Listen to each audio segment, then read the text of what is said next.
नमस्कार दोस्तों, आप सभी का स्वागत है एक बहुत ही ज्यादा डरा देने वाली हॉरर कहानी में। आज की कहानी सचमुच में घटित और रूह को कंपाने वाली स्टोरी है। आज कहानी सुनाने से पहले मैं आपको बता दूं, हमारे यहाँ की लाइट कट चुकी है। इसकी वजह से आज मुझे सीढ़ी पे फोन के टॉर्च के सहारे कहानी बनानी पड़ रही है। तो आप लोगों से रिक्वेस्ट रहेगा, कहानी पसंद आएगी तो प्लीज मुझे सब्सक्राइब कीजिएगा। दोस्तों, आज की जो कहानी है यह देवरिया की सच्ची घटित भूतिया कहानी है। देवरिया से सटे हुए में एक गांव है जिसका नाम मैं आप लोगों के साथ शेयर नहीं कर सकती। उस गांव में एक लड़की जिसका नाम ईसा है, उसके साथ भूतिया घटना घटित हो गई। ईसा की शादी को मात्र 1 सप्ताह था। उसका जो तिलक था वह लड़कों के यहाँ गया था। लड़का का जो होता है ना तिलक चढ़ना, वो चढ़ गया था और बस शादी का इंतजार था, मीन्स बारात का इंतजार था। ईसा जो थी वह अपने मंगेतर से बात करती थी और एक दिन इवनिंग में ईसा की माँ ने ईसा को मना किया कि देख बेटा, तू नहा मत। ईसा बोली कि नहीं मम्मी, बहुत गर्मी लग रही है, मुझे नहाना पड़ेगा। ऐसे जिद करके जबरदस्ती नहाई, वो भी बाल से नहाई। उसके पूरे के पूरे बाल गीले थे। उसने बाल सुखाने के लिए छत पे चली गई और उसको ना मेकअप का बहुत ज्यादा शौक था और इतर का भी उसको शौक था। वह हमेशा मेकअप में रहती थी, बाल खुले रखती थी, इतर लगाती थी, वो भी अलग अलग खुशबू की उसने इतर रखे हुए थे। तो उस दिन इवनिंग में उसने क्या किया कि खुद को सवारा, इतर मारा, उसके बाद से छत पे चली गई फोन लेके। तो घर वालों को ऐसा लगा कि हो सकता हो वह अपने मंगेतर से बात करने के लिए छत पे गई हो, तो हमें डिस्टर्ब नहीं करना चाहिए, हमें अपना काम करना चाहिए। घर वाले सारे अपने अपने काम में लग गए। काफी समय हो गया, 1 से 1.5 घंटा हो गया, लेकिन इवनिंग में छत पे जो ईसा गई थी ना, वह नीचे आई नहीं। फिर घर वालों को लगा कि उसको आवाज दो, छत पे है, वो अकेले टहल रही है, उसको नीचे बुलाओ। अगर कुछ अनहोनी घटना घटित हो गई तो हम लोग क्या बोलेंगे उसके ससुराल में। तो ईसा की माँ गई छत पे और आधे सीढ़ी से ही बोली, ईसा तू ऊपर है क्या? तो ईसा ने बोला हाँ मैम, मैं ऊपर हूँ। तो ईसा की माँ बोली बेटा तू नीचे आ जा, अगर किसी ऊपरी हवा ने तुझे टच कर लिया ना तो प्रॉब्लम हो जाएगा बेटा, तेरा शगुन उठ चुका है, प्लस तू बाल खोल के ऊपर गई है, तू नीचे आ जल्दी। क्या कर रही है ऊपर? तो वह बोली कुछ नहीं माँ, आ रही हूँ। ईसा की माँ मुस्कुराई। उनको पता था कि वह उनके दामाद से बात कर रही है। 10-15 मिनट बाद ईसा नीचे उतरी। यहाँ तक सब कुछ नॉर्मल था। ईसा की माँ ने ईसा को बोला कि देख बेटा, तेरी शादी में मात्र 5 से 6 दिन रह गए हैं, प्लीज तू छत पे मत जाया कर, बहुत प्रॉब्लम होता है, तू आजकल की लड़की है, तुझे यकीन नहीं होगा लेकिन सच में भूत प्रेत हवाएं होती हैं, अगर उन्होंने पकड़ लिया तो दिक्कत हो जाएगा। ईसा बोली कि ठीक है माँ, मैं छत पे नहीं जाऊंगी। ईसा की माँ ने ईसा को बोल दिया कि बेटा तू किसी कमरे में जाके बैठ के दामाद जी से बात कर ले, लेकिन ऊपर मत जा। ईसा भी मान गई। उस दिन के बाद से ईसा छत पे नहीं गई। शादी का जो डेट था एकदम पास में आ गया, बारात आ गया, शादी हो गई। फिर ईसा की विदाई हुई, ईसा ससुराल पहुंची। ससुराल जाने के बाद से उसका होता ना कि स्वागत हुआ, घर में गई। 1 से 1.5 महीने तक सब कुछ ईसा के साथ सही चला, उसको कहीं भी कुछ भी प्रॉब्लम नहीं हुआ। 2 महीने के बाद जब घर वालों को यानी ससुराल वालों को न्यूज मिला कि ईसा प्रेग्नेंट है, घर में एक खुशहाली फैल गई। ईसा का जो पति था वह एक रात अपने दोस्त के शादी में चला गया था। ईसा घर में अकेली सोई थी और वह रात में उठी टॉयलेट के लिए तो उसको किसी ऊपरी हवा ने झपेट दिया। उसके पेट में जो बच्चा था वह खराब हो गया। उसको ना बहुत ज्यादा दर्द उपटा, उसके बाद से ब्लीडिंग वगैरह होने लगा। जब ईसा की सास ने देखा तो उसने बोला कि डॉक्टर को बुलाते हैं, दिखाते हैं, हमें तो नहीं लग रहा कि बच्चा ठीक है, क्योंकि काफी ज्यादा ब्लीडिंग हो गई थी। फिर ईसा को हॉस्पिटल लेके गए लोग, उसको दिखाया गया। डॉक्टर ने बोला कि अब तो सफैया करना पड़ेगा क्योंकि ना आधा से अधिक चीजें खराब हो गई हैं। फिर सफैया हुआ, ईसा घर पे आई और 6 महीने बाद वह दोबारा प्रेग्नेंट हुई। दोबारा भी उसके साथ ही यही कांड हुआ। ऐसे करते करते ना 8 कांड हो चुके थे। ईसा का जो बॉडी था ना एकदम से टूट गया था, उसको समझ नहीं आ रहा था कि क्या हो रहा है। घर वाले भी परेशान थे। ईसा को हमेशा निगेटिव चीजें आती थी, होता ना कि निगेटिव फीलिंग आ रही है, निगेटिव चीजें दिख रही हैं, उसको परछाई दिखता था, उसको ऐसा लगता था ना कोई इंसान मेरे सामने है, वह खड़ा होके मुझे इशारा दे रहा है कि तुम ये काम करो, ये नहीं, तुम इसके साथ रहो, इसके साथ मत रहो, तुम ये खाओ, तुम ये मत खाओ, तुम ऐसे कपड़े पहनो, तुम ऐसे मेकअप करो, तुम ऐसे रहो। मतलब एक होता नहीं कोई उसके ऊपर दबाव डाल रहा है, और वह हमेशा इन चीजों से बचने की कोशिश करती थी।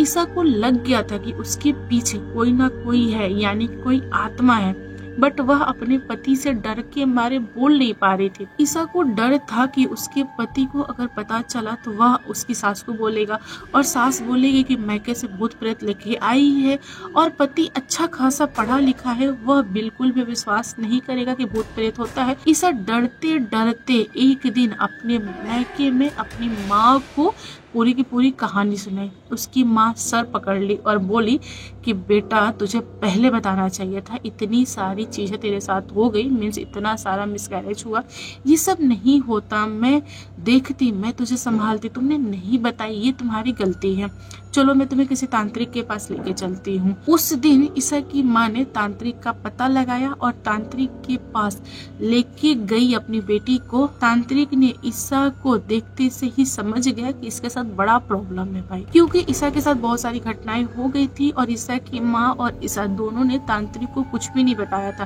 तांत्रिक ने अपने से ही देख के गेस करके बता दिया कि इस बेचारी के साथ बड़ा बड़ा कांड हुआ है, इसके 8-8 बच्चे खराब हुए हैं, इसके अंदर थोड़ा भी हिम्मत नहीं है, यह जीना नहीं चाहती है, इसको दबाव डाला जा रहा है, और इसका जो बच्चा है वह अपने आप खराब नहीं हो रहा है, उसको कोई मार ले रहा है। ईसा ने जैसे ही यह सुना वह रोने लगी और बोली कि बाबा आपको कैसे पता है ये सब कुछ, कि हाँ मेरे साथ ये सारी चीजें घटित हुई है।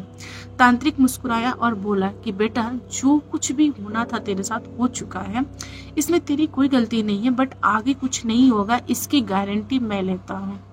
ईसा ने उस आदमी के चरण में गिर के बोली कि अब से तुम चीजें सुधार दो बाबा, वरना मैं कहीं की नहीं रहूंगी। उस तांत्रिक ने ईसा के सहारे उस आत्मा को पकड़ा जिस आत्मा ने ईसा के साथ इतना बुरा किया।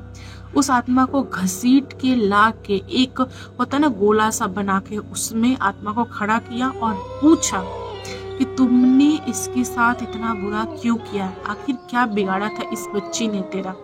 उस आत्मा ने बोला कि कुछ भी नहीं, इसने मेरा कुछ भी नहीं बिगाड़ा, बस इसने मेरा कहना नहीं माना। तांत्रिक बोला कि विस्तार से बताओ तुम कहना क्या चाह रहे हो। तब उस आत्मा ने बोला कि यह लड़की मुझे बहुत पहले भाग गई थी। तांत्रिक बोला कि कब भाग गई थी और कैसे।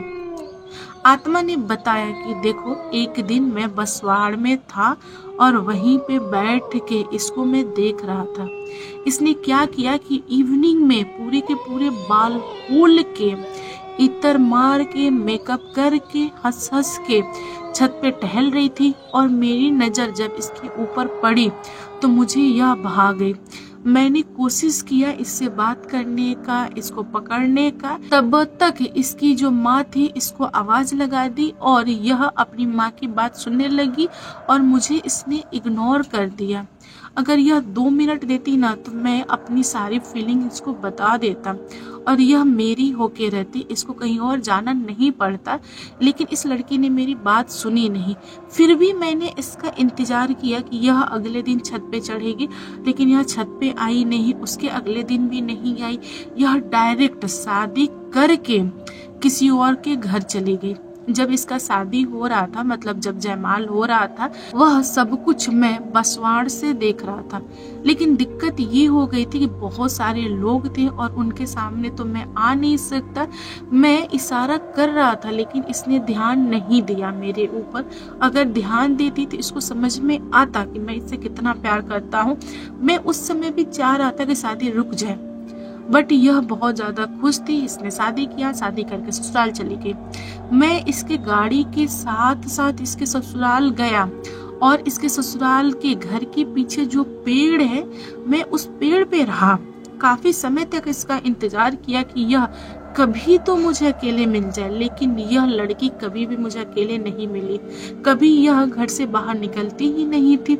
धीरे धीरे 1-1.5 महीना कटा और जब यह घर से बाहर निकली तब इसके अंदर बच्चा आ गया था, जो कि मुझे बिल्कुल भी पसंद नहीं। उस आत्मा ने बोला कि मुझे यह बर्दाश्त नहीं कि यह बच्चा पैदा करे और घर बसाए, क्योंकि मैं इसको पसंद करता हूँ। फिर मैंने मौका का इंतजार किया कि कब मौका मिलेगा कि मैं इस बच्चा को मारूंगा। एक दिन मुझे मौका मिल गया और मैंने उस बच्चे को झपेट लिया। उसके बाद बार बार मुझे मौका मिला और मैंने बार बार बच्चा को मारा है। आगे फ्यूचर में यह बच्चा करेगी तो मैं उस बच्चा को भी मारूंगा। मैं इसको अपना बना के रखूंगा। मैं इसे कभी भी इसके पति का नहीं होने दूंगा। यहाँ पे तांत्रिक का दिमाग एकदम से खराब हो गया। तांत्रिक ने बोला कि यह लड़की तुमसे प्यार नहीं करती और तुम्हारी दुनिया अलग है, इसकी दुनिया अलग है, तुम जबरदस्ती नहीं कर सकते। उस आत्मा ने बोला कि हाँ, हो सकता हो कि अलग अलग हो, बट मुझे यह भाग गई है और मैं इसका घर कभी भी बसने नहीं दूंगा। यहाँ पर तांत्रिक ने जब ईसा से पूछा कि बेटा क्या तुम पति पत्नी का जमता है या लड़ाई होता है, ईसा ने बोला कि हमेशा हम लोगों में लड़ाई होता है, कभी भी हम लोग की जमी नहीं। शादी के बाद 2-3 महीने तक सब कुछ सही रहा, 2-3 महीने के बाद से चीजें खराब होती चली गई। मेरा पति एक नहीं सुनता और मुझे दबाव डाला जाता है चीजों को करने के लिए जो कि मुझे पसंद नहीं है, और मैं हमेशा डरती हूँ। एक परछाई है जो कि मुझे परेशान करती है। जो आत्मा थी वह ईसा को दिखाई नहीं दे रही थी, सिर्फ और सिर्फ तांत्रिक को दिखाई दे रही थी और तांत्रिक सवाल पे सवाल किए जा रहा था और जो आत्मा था वह क्या बोल रहा था किसी को भी सुनाई नहीं दे रहा था। तांत्रिक बस वही चीजें बता रहा था ईसा और उसकी माँ को, जो कि ईसा के साथ घटित हो चुकी थी और ईसा भी मान रहे थे इस चीज को।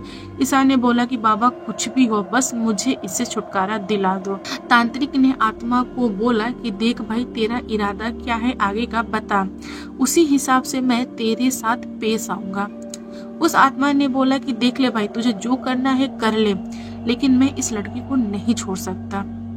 मैं इस लड़की के साथ रहूंगा। अगर यह लड़की उस आदमी के पास यानी अपने पति के पास चली गई तो मैं इसको भी मार दूंगा। यहाँ पर तांत्रिक गुस्से में लाल पीला, उसने क्या किया कि आत्मा को जबरदस्ती पकड़ के और अपने पास रख लिया। बोला कि मैं तुझे कभी आजाद करूंगा ही नहीं, मैं तुझे एक ऐसी जगह पे ले जाकर छोड़ूंगा जहां से तेरा निकल पाना मुश्किल है। जो तांत्रिक था वह आत्मा को कहां ले जाकर छोड़ा किसी को कुछ भी पता नहीं। उस दिन तांत्रिक ने क्या किया कि एक ताबीज बनाया और उस लड़की के गले में पहना दिया और बोला बेटा जा, आज के बाद से तेरी जिंदगी हमेशा खुशियों से भरी होगी, तुम पति पत्नी का जमेगा और फ्यूचर में तुम्हारा घर काफी अच्छा होगा। बस तुम मिला जुला के रखना और आज जो कुछ भी हुआ है इस चीज को तुम किसी के साथ शेयर मत करना, क्योंकि कोई भी तुम्हारी इस बात का विश्वास नहीं करेगा। ईसा की माँ ने भी बोला कि ईसा बेटा, यह बात हम दोनों के बीच में ही रहे तो बेहतर है। ईसा जो थी वह पढ़ी लिखी थी, स्टार्टिंग में वह इन चीजों को नहीं मानती थी, लेकिन जैसे जैसे उसके साथ चीजें बीती उसने भी इस चीज को माना और ईसा इस बात को अपने तक ही रखे, उसने किसी के साथ शेयर नहीं किया। तो दोस्तों आप लोग बताओ आज की कहानी आप लोगों को कैसी लगी। कहानी पसंद है तो प्लीज लाइक एंड शेयर कीजिएगा और मेरे चैनल पे न्यू आए हो तो चैनल को सब्सक्राइब करना। Thank you, bye bye.